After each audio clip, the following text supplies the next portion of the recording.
Okay, thank you. I didn't know. Yeah. Good afternoon, everyone. We've got, I think it's 16, maybe it's more than that now, on to hear about growing membership. I'm Colleen Feige with the League of Women Voters of Edina, and I am co-chair of membership for the League of Women Voters Minnesota, along with Jane Hovland, who is the other co-chair. And I wanted to start by saying, and I know some of these folks are on the phone. We established a membership committee to make sure that we do things. We hear from I want to say the field, but the local leagues, so we know things that we can share and ideas that they have and so forth. Well, this committee is composed of Jane and myself and Adrian Falcone of Northfield, Cannon Falls, Carolyn or Cece White, Park Rapids, Ann Coates of Eastern Carver County, Karen Kramer of Wilmer, and Pat Kennedy of the ABC League. And so we've tried to get representatives from Greater Minnesota and the Twin Cities area, Duluth, and so forth. So we can hear, from different parts of the league.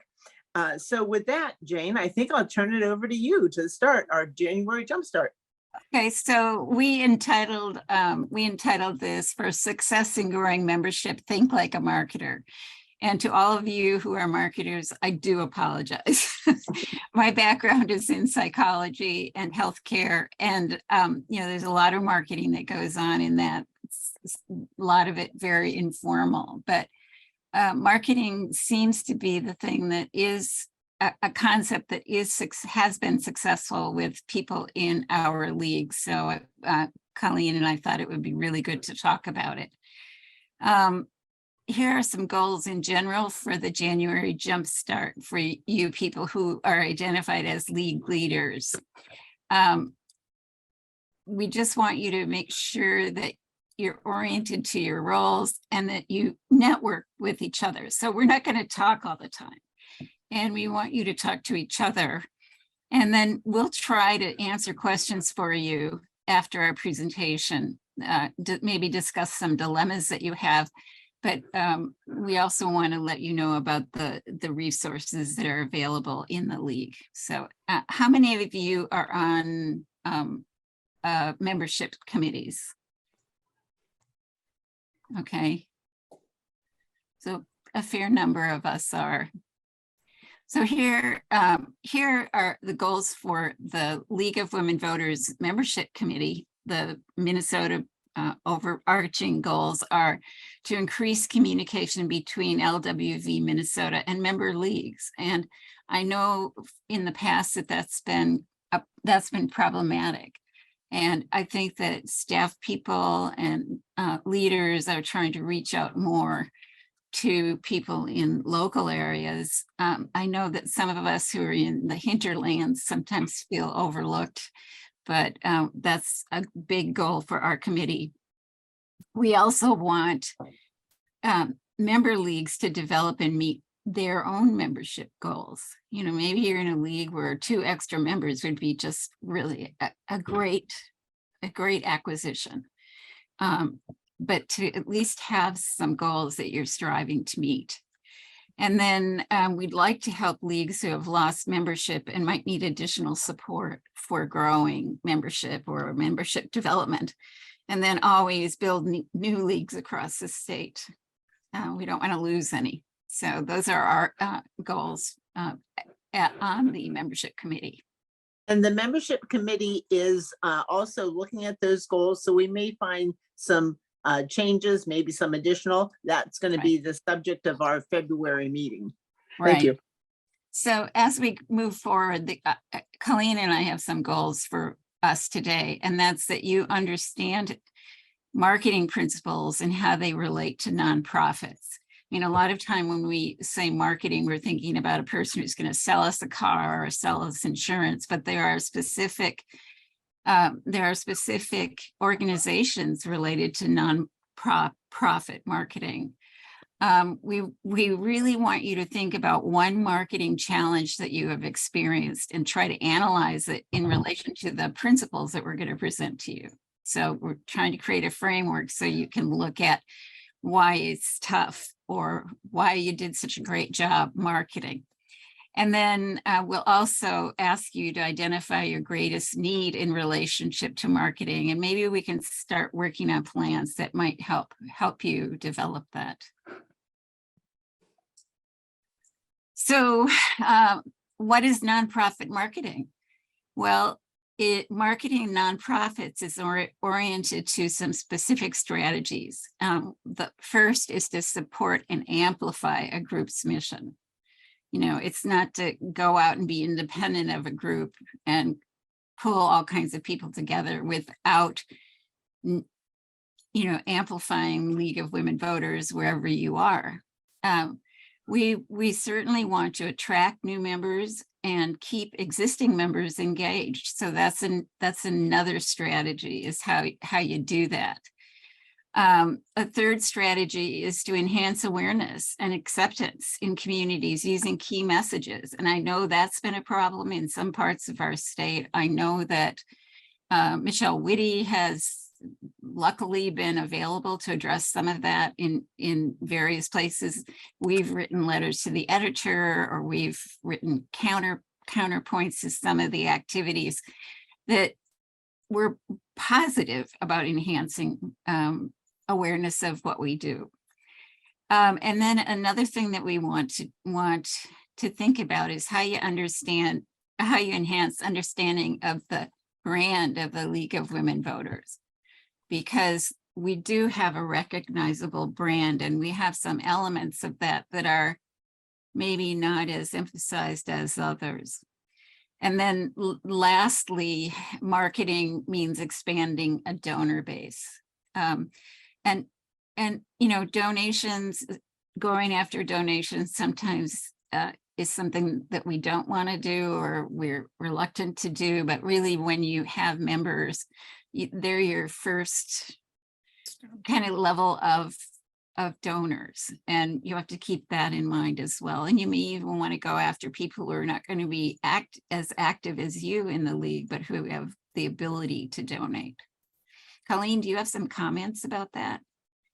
No, I think that pretty well covers it. One thing I would add is I'm going to San Francisco. So I reached out to the League of Women Voters of San Francisco about membership. And I'm going to speak with their membership chair this evening, actually.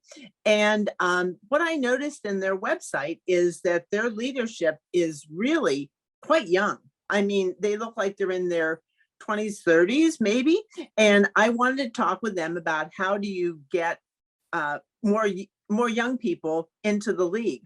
And I emailed with this member person, her name's Dee, and she said, most of our members are older, they're donating, they're volunteering, but most of our leadership is younger. So I'll try to learn something, and I'll share it with the membership committee and others when I get some information back on that. But I found that rather surprising. The membership was older, the leadership was younger. So that was kind of interesting. That is interesting. You know, I tried to find out from Mary Broad what the age groupings were in the League of Women Voters. And she said they had no way of knowing, because we've never asked for age. So we all assume that we're sort of in our 60s, maybe a little older than that. I think we'd like to be, you know, have the average age maybe in the 50s. So it's really, really hard to know, but maybe we might think about asking for your age sometime to just know what our membership is. Okay, so I'm just going to remind you a little bit about what League of Women Voters Minnesota's mission is. I put a reference to it on the screen, but what we want for you know, how we work is to work for active and informed nonpartisan participation in government. I mean, the alignment of parties has been very, very difficult. And we still maintain kind of a nonpartisan, issue-focused approach. Another mission is increasing knowledge of public policy issues.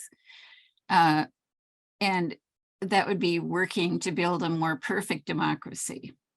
We know democracy sometimes is worse than making sausage, but we hope that the product becomes more perfect because of our work. Another huge issue with new voters is increasing their desire and confidence in voting, in participating.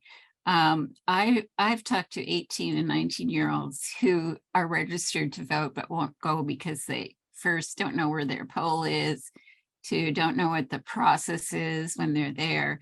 And I've offered to take them to a poll and be there just to support them. That's some of the stuff we need to think about when we think about different age groups.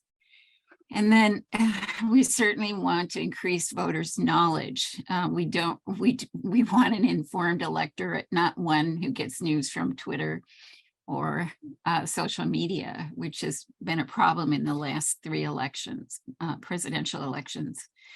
And then the other thing that is part of our mission is exploring issues vital to democracy. And a lot of us think democracy is quite challenged right now. And we hope that that we will do something to make that better. Okay, so I just had a question about the slides being available, and they will be available. And this presentation is being recorded, so you don't have to write stuff down. So thinking about that first marketing principle of amplifying our mission, how does your particular league amplify the mission of the League of Women Voters? Why don't you go back to that page before so they can see? I will, yeah. Thank you. There, great. Yeah. Well, the next one, the one about the league. Mm-hmm. Okay. Yeah, there. One thing I heard this morning, Richard Haas, Council Foreign Government I forget his title, but he said an awful lot of people in America, whether they're young or older, they don't really know about civics. And that's something that is something that the league can certainly take. I don't know, leadership is probably too strong a word, but it's something that the league could certainly participate in. And I believe that maybe White Bear Lake or Woodbury has done something on that. I'm not exactly sure. I don't think anyone from there is on this call, but it's something that he felt that we're just missing a lot of information about democracy in our electorate. Just a comment. Mm-hmm. So how do you, can I make a quick comment? Sure. Yeah. Hi, how are you? My name is Taylin Munoz. I'm in Wilmar. And I joined the league last year and I manage their social media. I'm part of the social media and marketing efforts here in Wilmar. So I wanted to ask you, we tried to be very aggressive last year because it was an election year. So we were out there in Facebook and Instagram.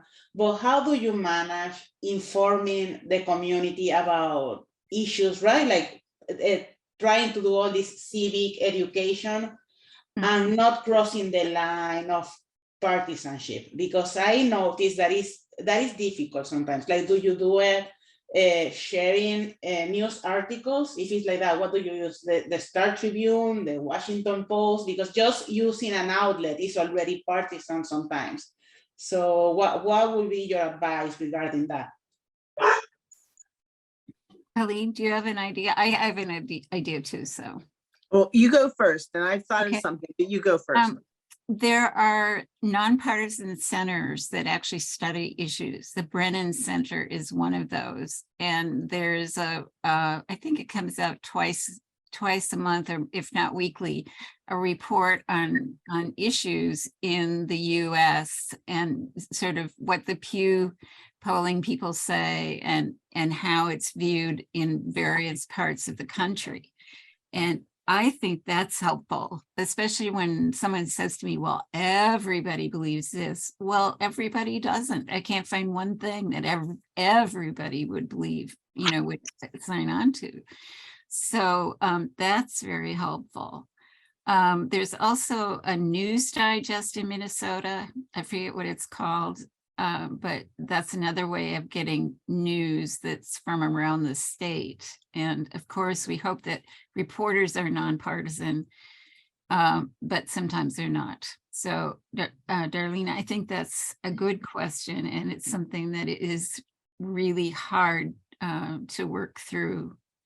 So I would suggest having more than one person read before anything is posted, if you're concerned.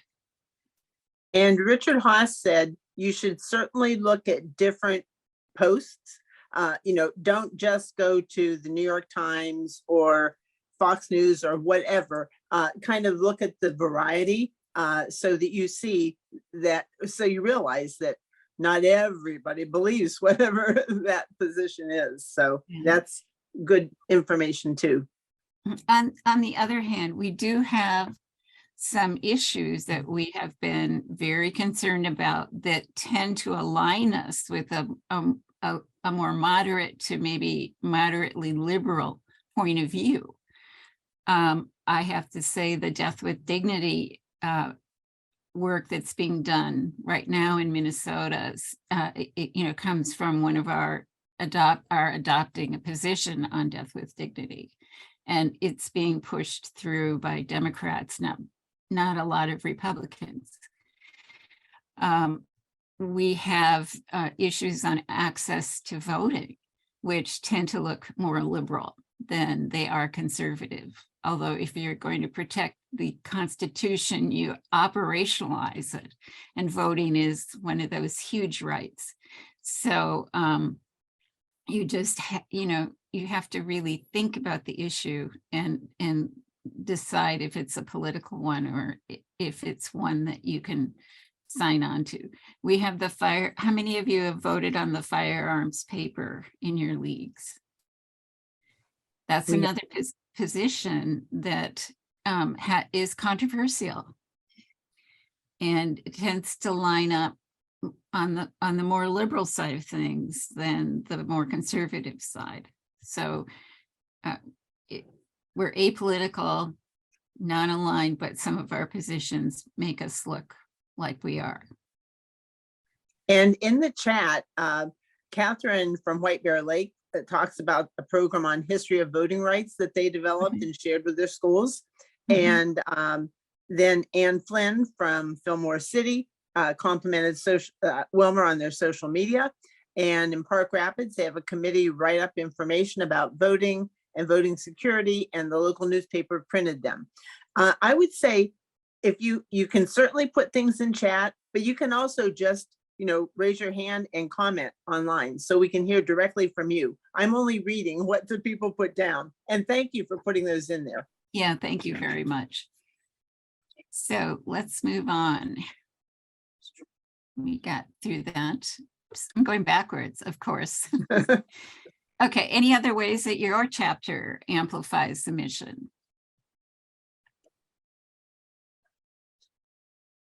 Or should we move on, Colleen? I think we can move on. Okay. Whoops, trying to, gotta get it there. Okay, principle 2 relates to attracting new members while retaining older members or existing members. And I think we've been alluding to this over the time, but knowing and understanding the audience is critical. If you're talking to people who are in their 70s, like I am, you would talk to me in a different way to get me to do something than you would with a 20-year-old. You might reach out to me in a different way. And so you really have to know your audience and try to understand who the audience is. So one of the ways of kind of getting at that is to say, who are our present members and why do they belong to LWV? I mean, we could ask that of all of you. Cassie, why do you belong? Because I want to help get the information out there so that we have informed voters. I recently moved back to Minnesota, so it was a really good learning opportunity for me going into the elections about who the candidates were and who I was going to be voting for, since I hadn't been here for quite some time.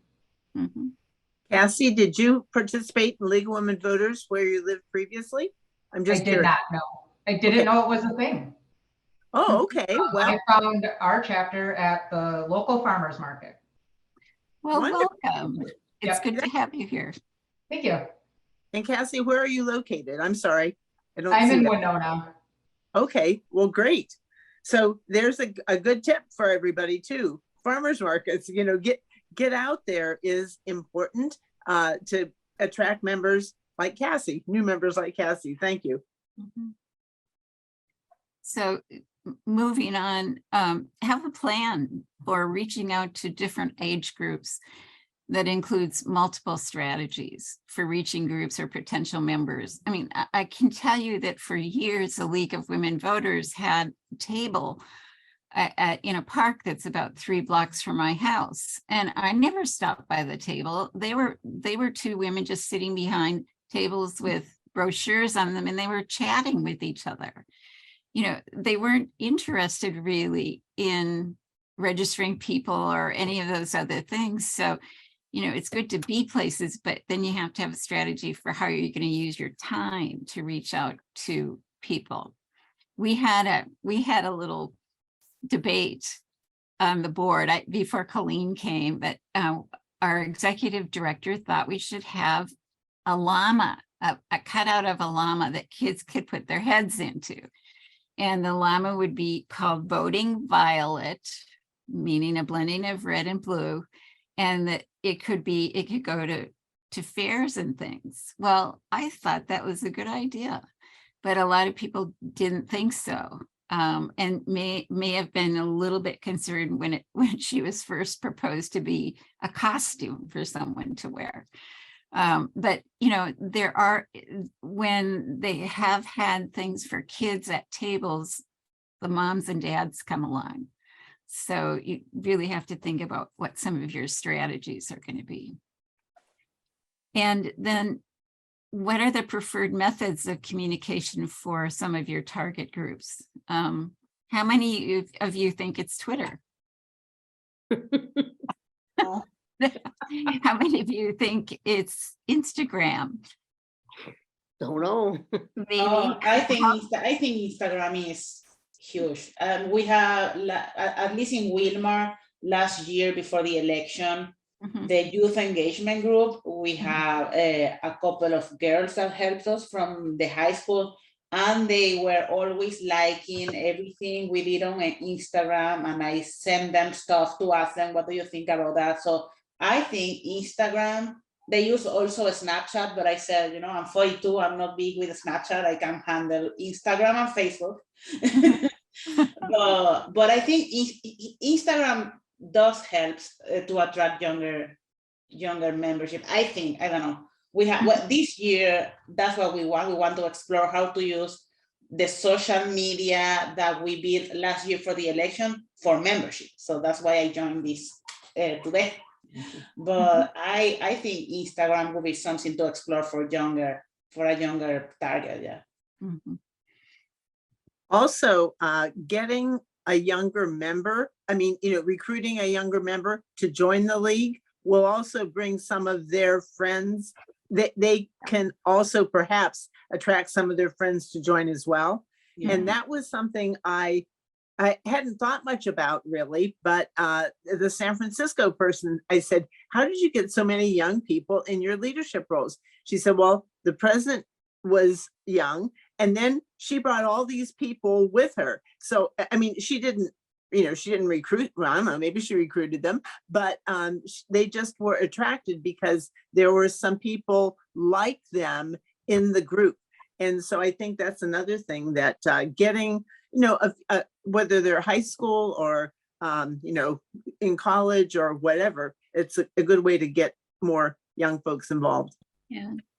And as I was working on this presentation, you know, I just wanted to talk about one characteristic of different people who might be in a league. So speaking as a baby boomer, we like to rely on paper donations and paper publications.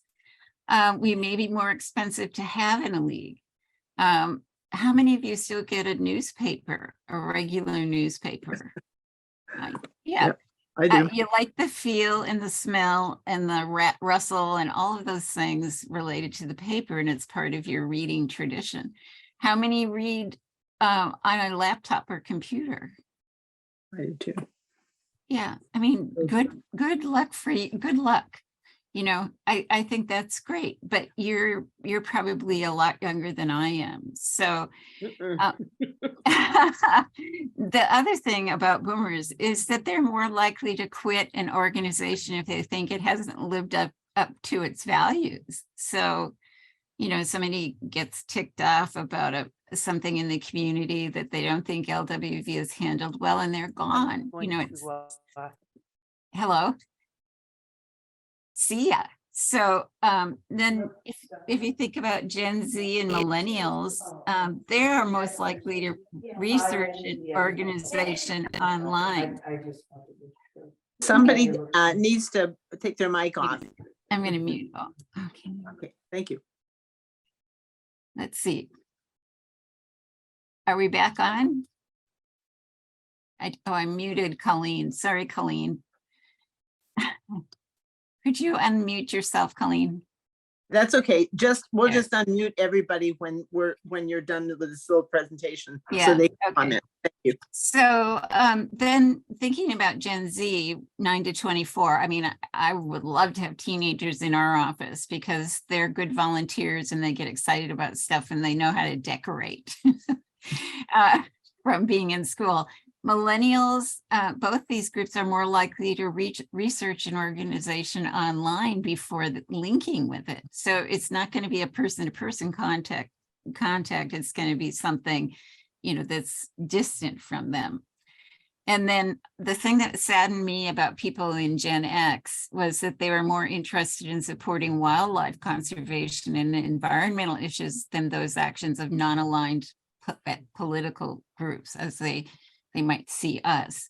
So you have to figure out what the hook is going to be for people like that. And I've been pushing so that the state league actually has an environmental committee. It has an ad hoc study committee that has been doing some really good work, but I really would like to see it be part of our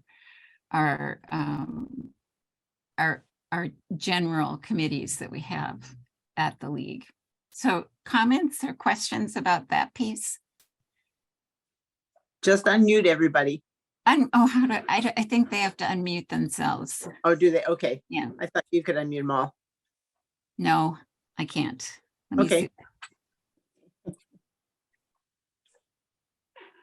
Oh, there. I'm unmuted. I'm allowing you to unmute yourselves. Any comments at all? Yes, Karen.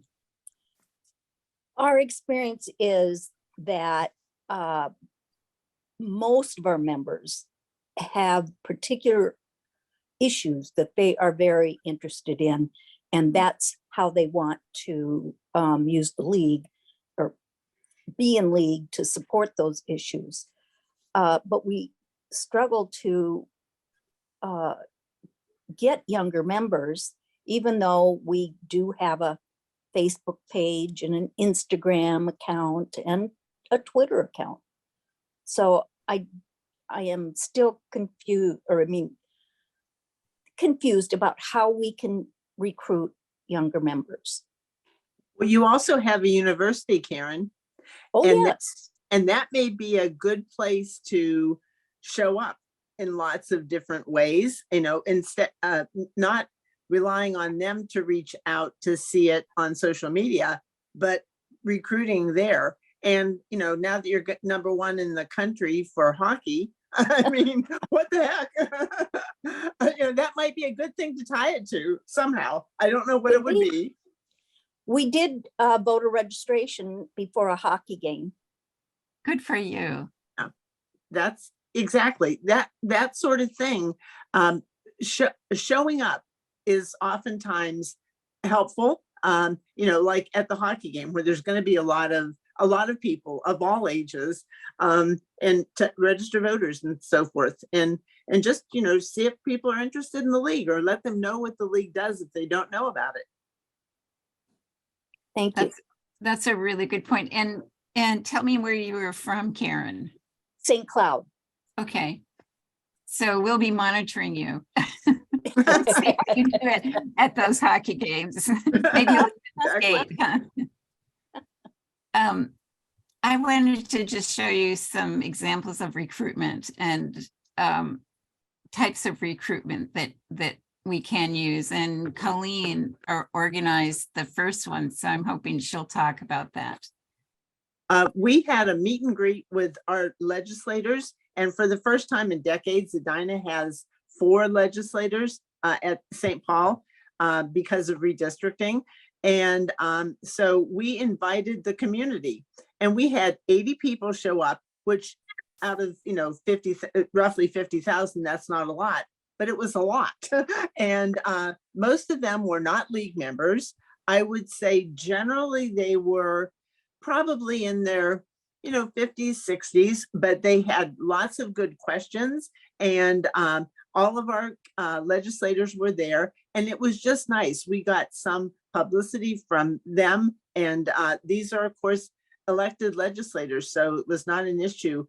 It was interesting. At the end, one person said, "I like this format much better than what you normally do."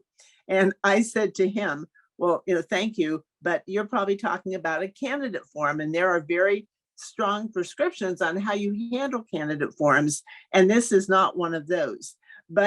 And he said, "Oh," I said, "you have to do it a certain way." And he was very understanding, but they liked having that opportunity to speak with the legislators, and the questions just came from the audience. That's super. Did you pick up any members? We did not go pushing for membership at that event, actually. We just did it so that the community would know about the league, and so and we do a lot of advertise. Well, it was not advertised in our local paper. They forgot to put it in, but oh well. But it was advertised in the legislators' newsletters and so forth, and mentioned League of Women Voters.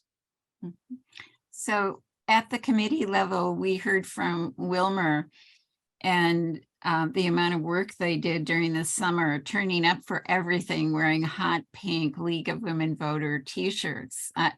Darling, I don't know if that you participated in that, or if there's anybody here from Wilmer, but they increased their membership just based on showing up to everything that was going on in the community, and also answering calls to speak about voting in the US, since they're new citizens in Wilmer.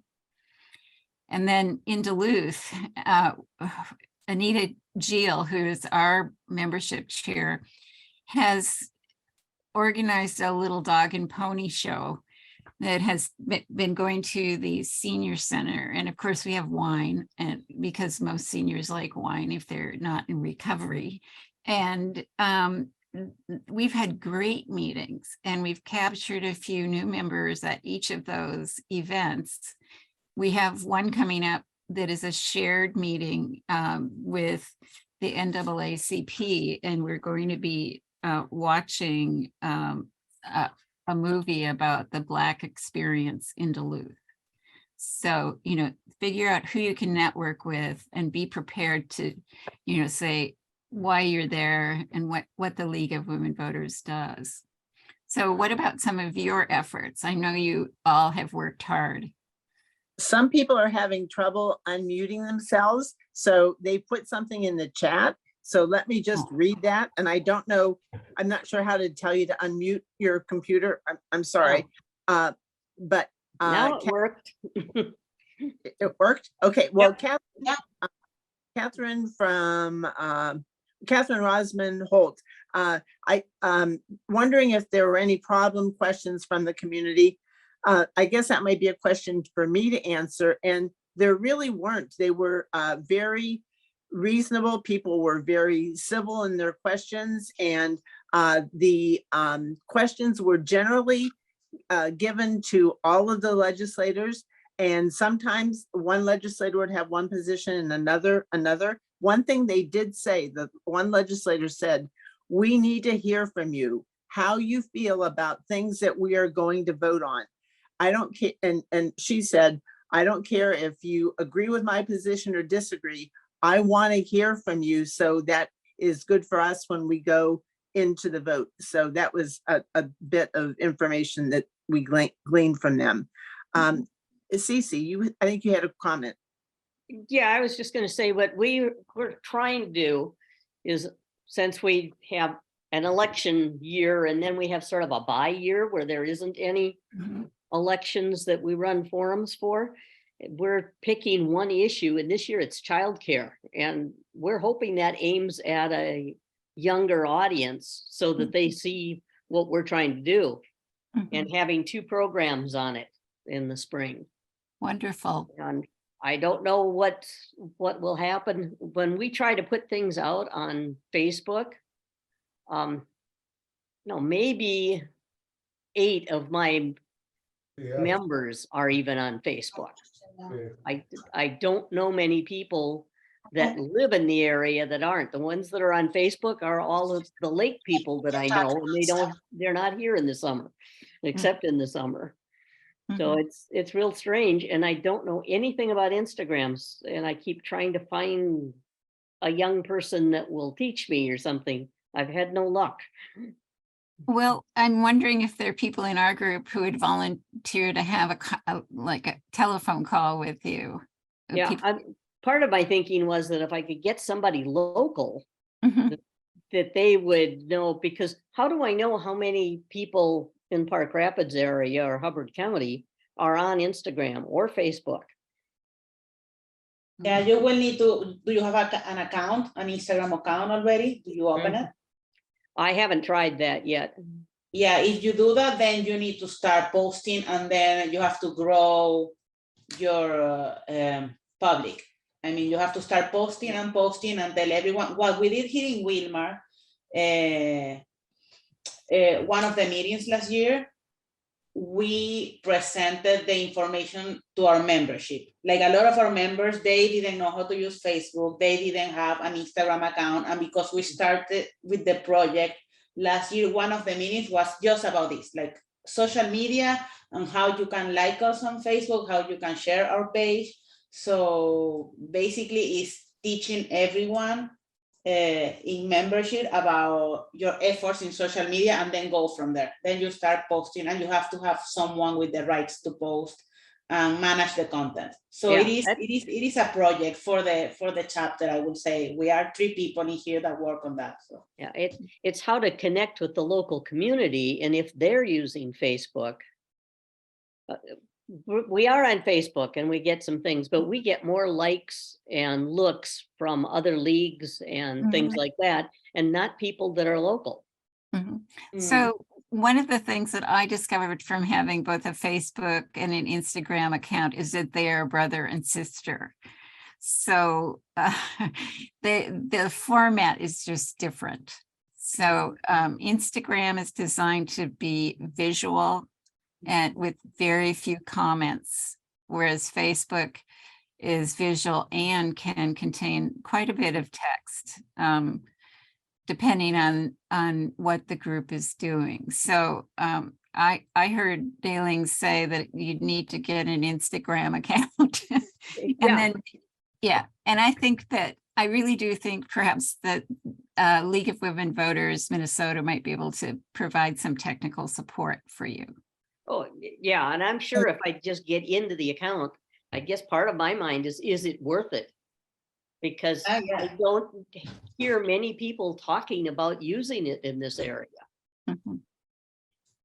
Yeah, and I agree with Jen. It is exactly like that. Instagram is 100% visual. We posted the pink t-shirts, we posted pictures of the event, but not a lot of text. Facebook, we do action alerts, and sometimes we post the same thing in both. Yeah. But yeah, Facebook is just to share a lot of information versus pictures and photos and images. So yeah. Thank One you. thing- One thing I neglected to say earlier is that Jane and I and the membership committee agrees that we want to have an opportunity for the people that work on membership at the local leagues to have conference calls maybe every couple months. We're not sure. We're still working this out, but have a call that people that work on membership can share, their issues, their ideas and so forth. And that may be a place that you can find someone who really uses Facebook or Instagram or whatever. So that's something that we do hope to get rolled out. We had kind of hoped we'd get that done in January, but it didn't happen. So it may be in February or March that we would get people that work on membership to kind of share their ideas and things that work for them and don't, and others could join as well. But that's something coming forward. Karen, what would you like to say? I had talked to Michelle Whitty last year about that very thing, and she was very supportive, but I hadn't heard anything further. So I am thrilled to hear that. It would be like the Zoom calls for voter service or for presidents or whatever. And I don't know how often others would be willing to participate, but I would like to see it fairly regularly. Okay. Thank you. Let me tell you how Colleen and I got to be co-chairs. We were on the nominating committee for the board, and we couldn't think of anybody to take over membership. And it was really frustrating. There are reasons why people wouldn't do it. And Colleen made the mistake of saying, well, if I had somebody to do it with, I'd consider doing it. And I thought, never let a horse run away from the corral. So I said, would you do it with me? Could we do it together?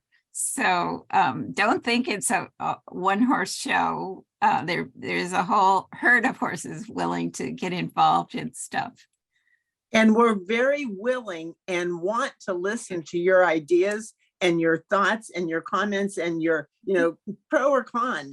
If you say, oh, that's really a bad idea, then fine, that's great. But we think it's so important to tie, as we said in the goals, to tie League of Women Voters Minnesota and the local leagues kind of together, so we and share all that information that you have. It's very, very important. Yeah. So we've been talking about awareness and acceptance in a community, and I just listed some of the things that League of Women Voters can be counted on to do. And I've heard this from newspaper editors or people who run other nonprofit groups. So they think that we can be counted on to write a letter to the editor.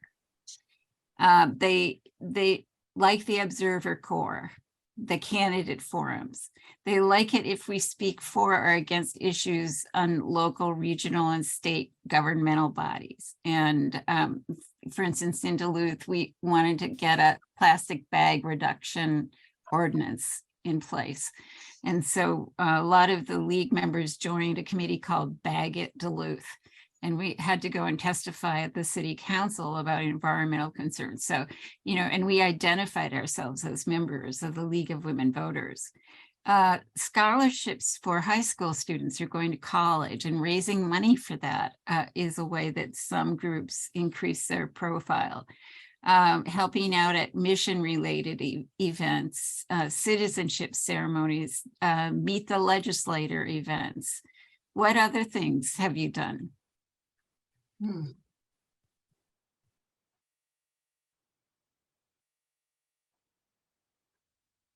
Yes, Karen. We just got the idea of doing scholarships for graduating high school students. And I'm wondering if any other leagues in Minnesota have done that and what their experience has been. Edina has. Mhm. Edina has done that. And we started with 2 and we are now at 3 scholarships. Wow. And they're $1,500 each. And they have to, we go through the scholarship committee at the high school, and they we say these are the ones that we think would be right, but then they only give 1 scholarship to a student, so they have to kind of sort out who gets them. But it's gone quite well, I would say. And the one thing that we face is that the scholarships are awarded in May in our school district anyway. And our budget year, of course, starts at the annual meeting in May. So we just put it in the budget to go forward, but it's kind of a little bit of a rub there, but it's worked out really nicely. And we also have a student member of our board. And last year, she was one of the scholarship awardees because they have to show things that they've done regarding civics and so on and so forth. And so she was an awardee of one of the scholarships, but that is not necessarily a guarantee. Mhm. That's true. So Deborah had her hand up and Oh, hi, Deborah Hi. Duffy Smith.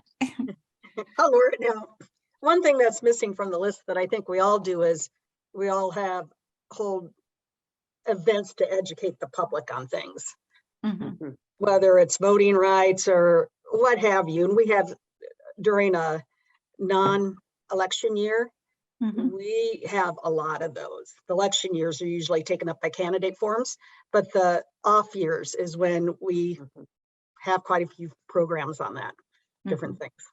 Yeah. Deborah, do you ask your members what they would like to focus on? What topics they're interested in? Do you ever do that? I'm just curious. We do it at the annual meeting. I'm going to start reaching out to at least new members and asking them questions. I'd been a jack of all trades and I'm finally just membership, so I can put more time on that. Mhm.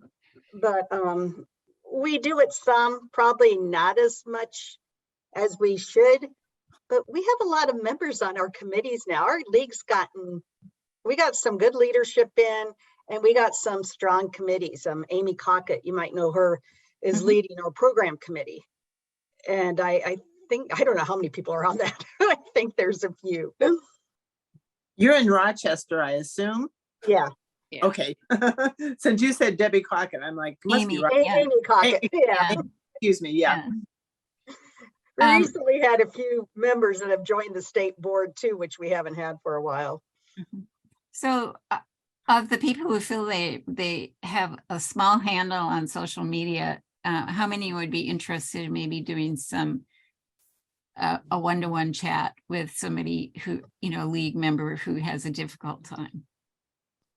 I'm sort of thinking that Daling would, but I'm not Yeah, sure. yeah, yeah. I could, definitely. Sorry, I was muted. Yeah. Yes. I definitely, I can offer my help in that. That's super. You're going to get inundated. Okay, so moving on. So, whoop. I'm having trouble with my mouse and everything in my life. The fourth principle is to enhance your understanding or the community's understanding of our specific brand. And I never really thought of us as having a brand, but apparently in nonprofit marketing, you do have to think about it. So all I could think of is we're tied to the 19th Amendment to the Constitution, that LWV was formed 6 months before the final ratification. And their purpose was to educate women on how to carry out their responsibilities as new voters. And, that's still part of our mission and part of our, I suppose, our brand is, reaching out to new voters and helping with information. Another thing I thought of was, well, we're civic minded and we believe in the right of every citizen to free and fair elections, and that covers a lot of turf. But I'm wondering if there are other branding elements besides a bunch of little old ladies who make trouble.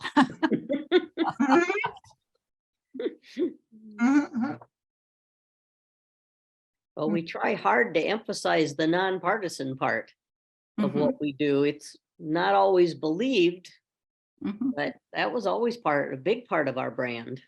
Right. Yeah. Deborah, you had your hand up.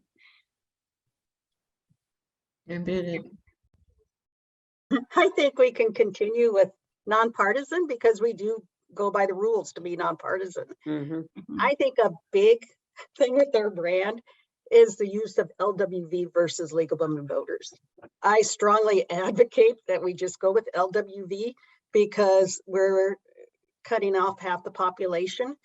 And we do have a lot of active men. And I think younger people might be more likely to join with LWV versus League of Women Voters. I think that's from a time past.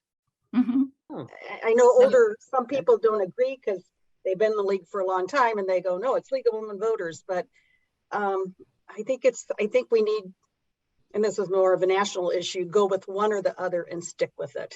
And I would prefer LWV. How many of us feel that way? We use both. Yeah, we use both as well, but I have to say, like, we register voters at the high school, and a young man came up and said, well, I really can't register because I'm not a woman. And no, you can, because our sign says League of Women Voters.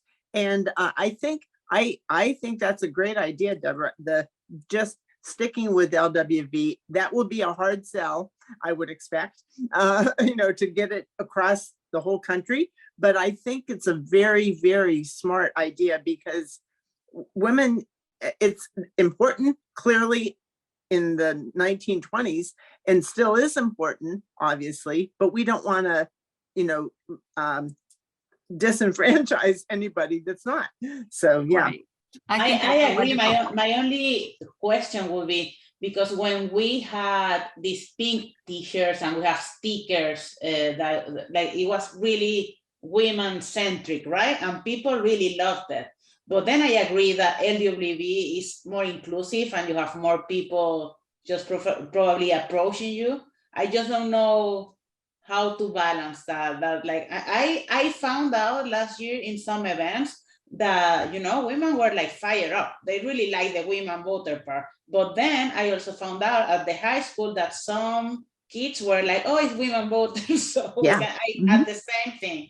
So I just don't know how to manage that because both are like everyone is welcome, right? So it's like both are important. I mean, the women part, the everyone part. So it's managing that. But LWV will be amazing, yes. Yeah, Deborah.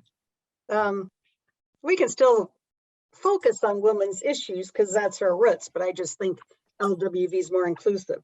But since I'm at it, okay, this is the big thing I have. And this is the problem I have with being a membership chair and trying to recruit people is our dues.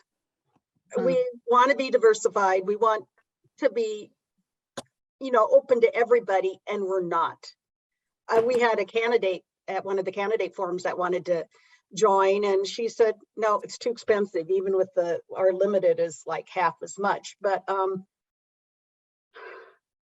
I have a very hard time LWV saying, oh, we want to be diversified and everything, and that we have such high dues, and those dues amount to a full forced donation. We should have, and I know this is more national, but we should have smaller dues and a suggested donation and try to get people to donate. But we're never gonna really grow or change our makeup a lot if we don't open ourselves up to everybody. We are not a democratic organization. Yeah. So tell me, how many of us have scholarships or some way of helping people who can't pay join? Yeah. That's not fair. Yeah. The thing, you're creating another tier of people. I've heard of, oh, let them pay less and they don't get voting rights. Any of these We don't do that. No, Yeah, but you're making people feel like they're less. No one should depend on charity to belong to the League of Women Voters. And I'm saying this because now I have plenty of money, but I was a young single parent at one time, mhm, trying to work my way through college and then afterwards. And, you know, everybody doesn't have money, and people that work in nonprofit, a lot of them don't have a lot of money. right. And those are the people we'd like to have. Probably a lot of amazing women we're missing out on. So anyway. It's a good point. A lot of Anna, amazing people, a lot of Yeah. amazing people, not just Yeah. women, people. Anna has a comment. Yeah, Thana Ross from Dakota County. I will echo with that because we are currently a state unit and looking to transfer to a local league and looking at the dues and across the board. I mean, is it some as high as $90, and it's hard, and then it's hard to explain to membership that we don't actually get money back from those dues, depending upon where you set that. But the other brand issue that I was thinking is we've had a couple of our candidate forums this year where one party didn't want to participate.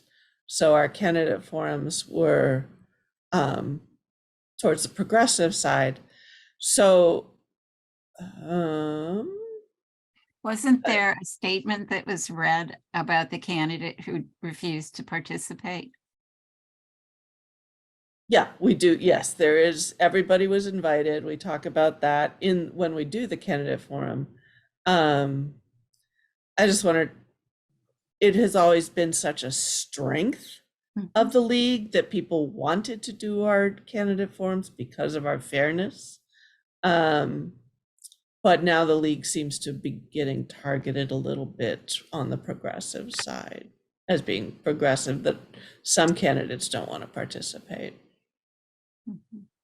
Just a Good issue. point. Yeah. Carolyn, you had your hand up. Yeah, on the dues, we do have that tiered system and a system for a scholarship, but it relies on a new member being confident enough in themselves to say, I want to participate. And, they have to talk to the treasurer or something like that. And that's a hard thing to do. So we've tried to think of some other ways of doing it. Everything from, a sort of not really talking about dues, and then hold a fundraiser so that we could pay the national and the state fees and that sort of thing. But to raise money, if we would do that, we would have to raise over $2,000 probably. And to do that would take up a lot of our time. So, Yeah. we wouldn't have a problem locally with the dues. We can raise money for local things. It's those dues that have to be paid to national and state. So there are 3 board members here. Susan Clark is a member of the board Yep. and treasurer. And So I'm stepping on toes. no.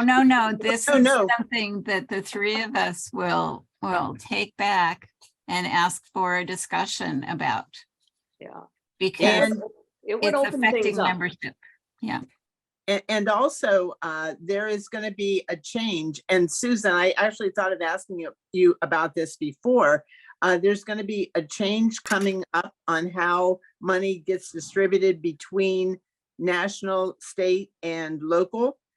Susan, do you have any more information on that? I'm sorry to be putting you on the spot. If you No, don't- I mean, you're right. They're talking about it, but I don't think they're going to get anything done this year. And it's going to be, it's going to be a sort of an issue that's probably going to go for 2 years. So an issue that's going to be discussed for 2 years. Yeah, that makes sense. It came up at the convention, I think. Yeah. Right. It was not overwhelming. It was approved, but not overwhelmingly, if I recall. I don't remember the numbers, but yeah. It's just Karen? one more barrier. Yep. And- Karen asked if Duluth still has a tier system, and we don't. But we do have a healthy scholarship program. And people do ask.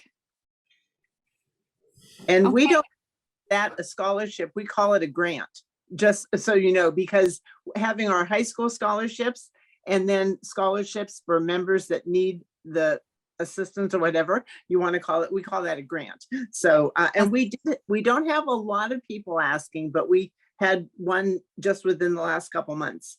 Mhm. So another principle that we need to kind of talk about, if you want to, is how to expand a donor base. And it's a critical activity of most nonprofits. That's why they're called nonprofits, not because they aren't taxed, it's because they don't make anything. So it's, and arguably expanding a donor base isn't something that people in LWV really like. But we do know what the elements of expanding a donor base are. And according to this model that we've been using, it's raising awareness and then donor engagement. Sometimes we come into a little money and we think, where am I going to put this? Well, you want people to think that LWV is a good place for it to go. And the way you do that is by maintaining, by meeting with people and talking about donations as something that you hope people will consider.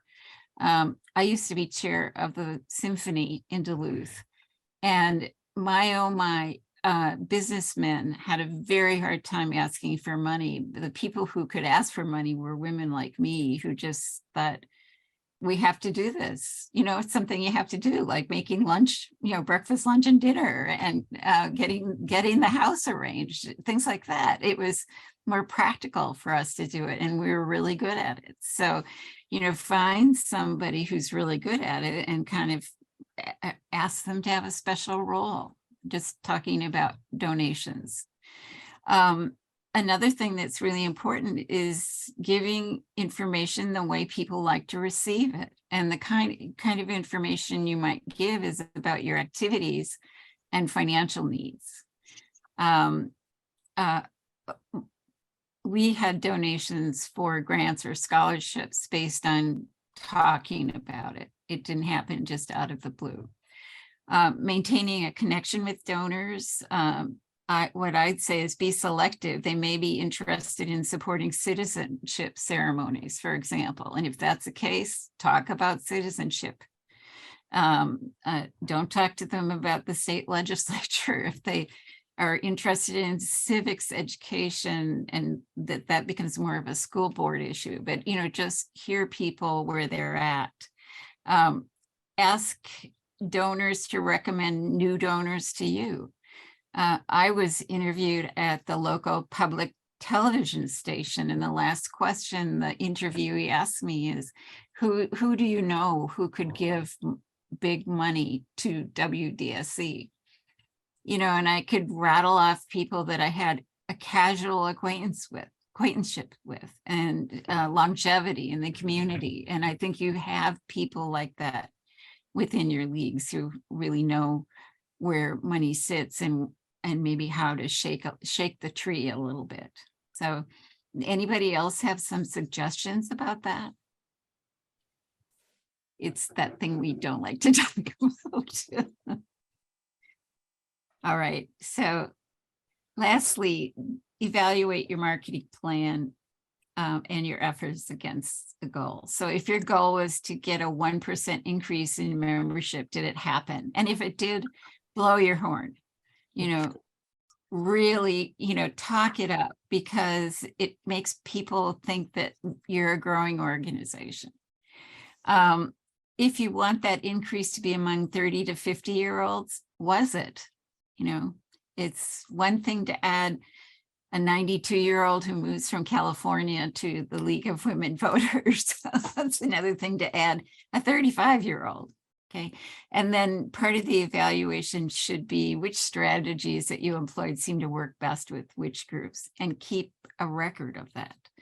And we're starting to hear within this particular group, just the awareness of different styles in communication that might be generational. So marketing challenges, anybody want to talk about any more marketing challenges, or are we ready to be sort of done? Yeah, it's about 3:05, but we can Okay. go on if you want to go on further. We don't want to, the next January Jumpstart is at 4:30. yeah. Yeah, but we're not going to go till 5. No, we are not. Any other comments or? So Anne Coates is a member of the membership committee for League of Women Voters, and she's good at raising money, finding money in crevices and corners, and also helping with get new members into her league. And I can assure you that we'll be talking about these issues at the committee level and at the board level as well. Darcy asked on chat, do you see the hands raised? And I can't, because you're sharing the screen. I can't see on my iPad. Do you see any hands? I haven't, when I see them, I note them. So Darcy, did you have your hand up? Yes, I did. Thank you. I was just Okay. wondering what the procedures were, if you could see the hands raised or not. So in regards to new membership, I am a little confused about the branding with League of Women Voters, especially if we're trying to target that Gen Z or the younger group. You know, in our PTA, I have children in middle school, and the PTA meetings are just a bunch of white ladies, actually pretty similar to this group here. And what we realized is even just like one thing that I think is a little not offensive, but a little bit kind of just the word league kind of makes it sound like, that is a league. Yeah, you know. So anyway, with our PTAs, we completely stopped calling it a PTA. We called it a parent group. We completely did not have any like, hey, you join. And then we just, anybody that joined, we would put a certain number of names in, and that's what we sent into the state for the dues. We did not market it around money at all. It was about, do you need something to talk about as a parent involved in the school? And from there, once we started just like not, just kind of like going where they were, like you've said a number of times in this, that's when they started being interested. And then they come in and then they would have a lot of good ideas, and then they would want to be participants. But as soon as we started talking like, hey, this is a PTA or this is a PTO or anything that was organized in that way, if they were just coming to be part of a group or a team or somebody that they could share their wants and needs with, they were all about it. So I think that we can have that same opportunity here with this League of Women Voters. We have the amount of information that I have received through this group is beyond amazing. I've learned so much and I'm so grateful, but I also feel like I am like amazingly privileged to be able to even be a part of it, you know? And I don't feel like it's our brand. I didn't see anything there. And it's kind of weird how we went from discussing the dues to right away to go to donations. I think it's just kind of ridiculous to like, that is not the same. It is just like, are we going to try to get members or are we going to try to get money? What is it? What is our purpose? What is our brand? And so that's what I'm wondering. Yeah, in this particular model of nonprofit marketing, that's one thing that has to be a consideration. Is it a consideration for all of us? No, but if you don't ask, nobody gives you anything. And I think that we have a certain abhorrence to raising money. I mean, you prefer that somebody else just give it to you. But there are people who join the league in order to be helpful on that level. And there are kind of long-term donors that have established funds at the League of Women Voters Minnesota and also in their local leagues. So it's how we keep operating, unfortunately, but things do cost money. I know, Darcy, and we'll note your comment. And I want to tell you, you have a yellow background, and where the color changes is exactly where your hand was raised. So that's why I didn't see it. I apologize. Yeah, yeah. Deborah. Oh, I have a few things, but now I don't know which way to go because we're out of time. No, we have time. Okay, increased membership. We have gone from 84 people last year to over 100. We haven't had this many people since 2000, before 2014, which is when I joined. And going to the states, the data bank, the online membership really helped us. Not with everybody. And the other thing two other things happened. We have gotten great leader. We have grown our committees and people involved. And as we got people involved that had names, other people joined, and it's increased how much we can do, which also increases membership. And the other thing is when I became dedicated membership, I could actually focus on it. And so every month I send out renewals to people that are going to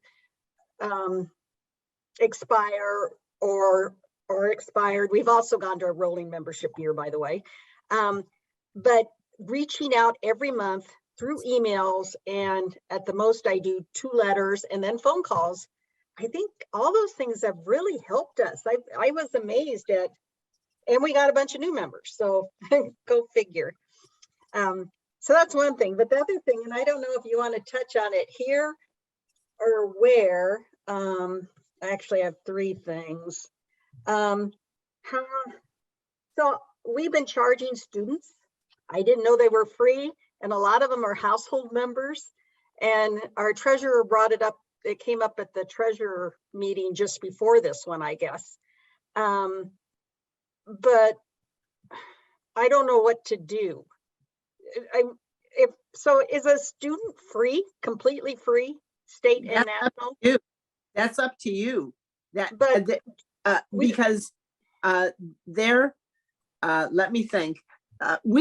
In Edina, we charge $10 for students because it's sort of like giving something makes it seem more like you're maybe a little more committed. Maybe I'm wrong, but at state, somebody help me.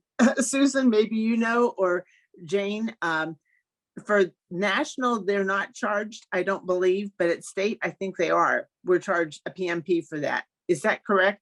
Susan or Jane, do you know, or anybody You else? have to have a separate category for students on your membership log. I mean, I guess you have categories of members. Yeah.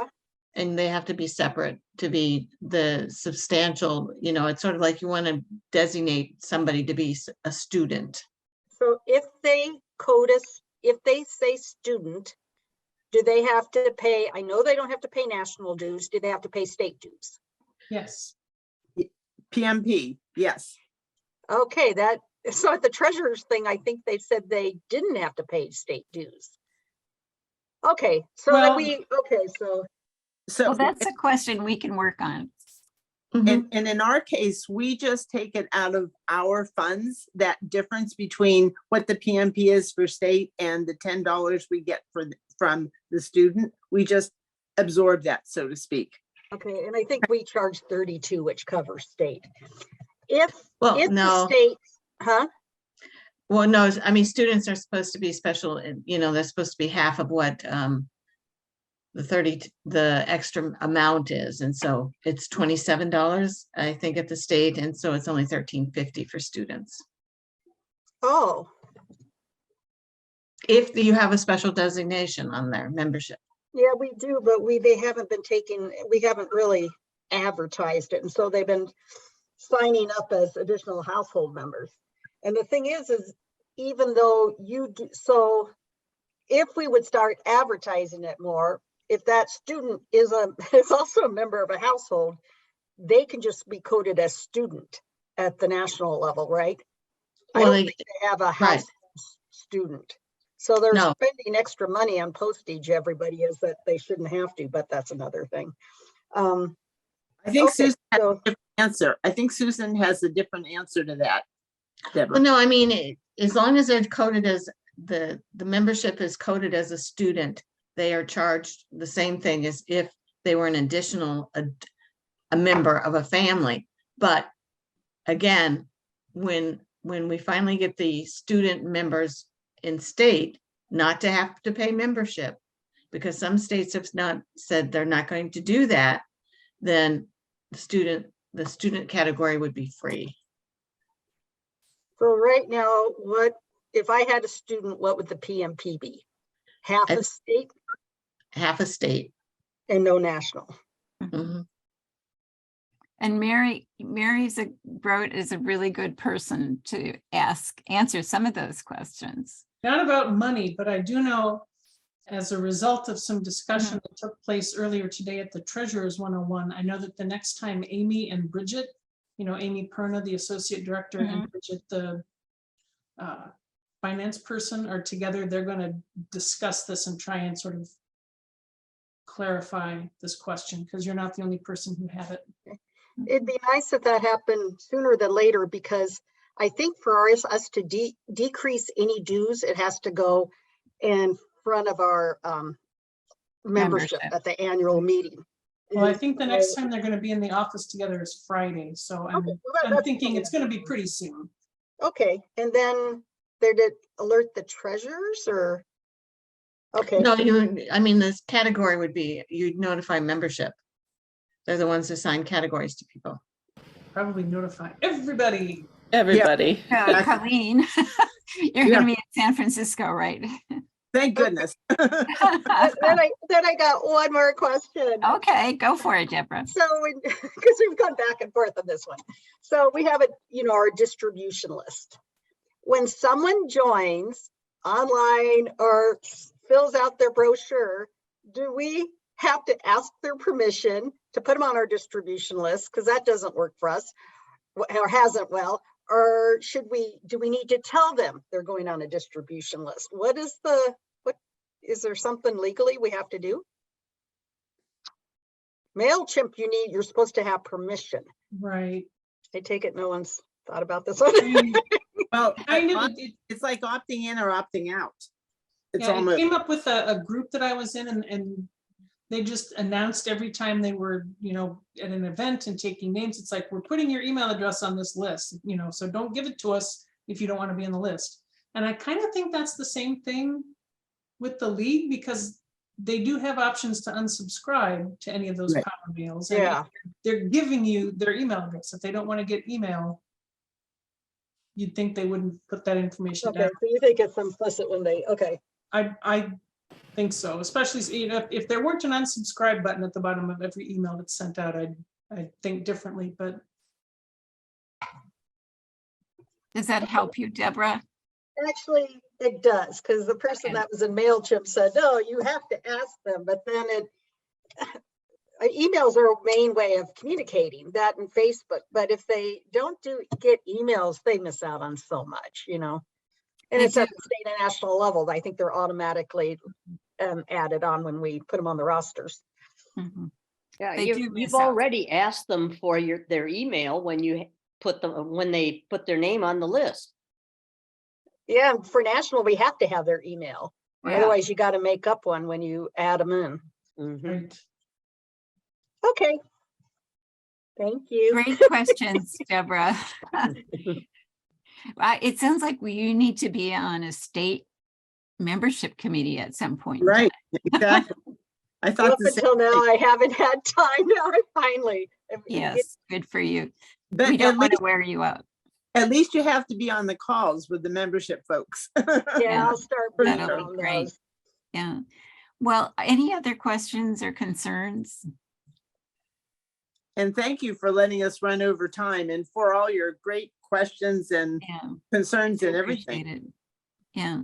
And I really do know that building a membership and then thinking about turning them all into donors is really not a topic that we like to talk about. But I do think there has to be a discussion about that at some point at the local league level, especially if you're having trouble doing some of the things you want to do.